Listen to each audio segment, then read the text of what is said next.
మణిమందం బహిర్ముఖం ప్రసన్నవదనం న్యాయ సర్వజ్ఞాంతి. కొంతమంది మనుషులు ఇలాంటివి చేయడానికి గల కారణం భయం లేకపోవడం, గోపు మీద ఒకటి దెంగి చెప్పేవాళ్ళు లేకపోవడం. ఊడిపోయింది అదే.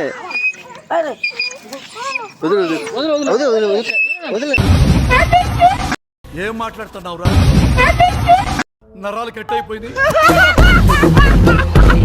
ఓ ప్లానింగ్, ఓ పద్ధతి, ఓ విజను ఎలా ఉన్నారో చూడు.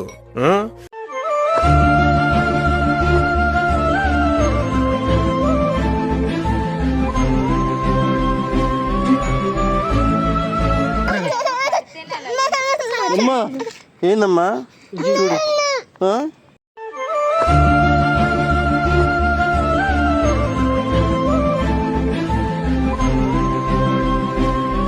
గాలికి పోయే కప్ప గుట్టకి తగ్గించుకోవడం ఇదే.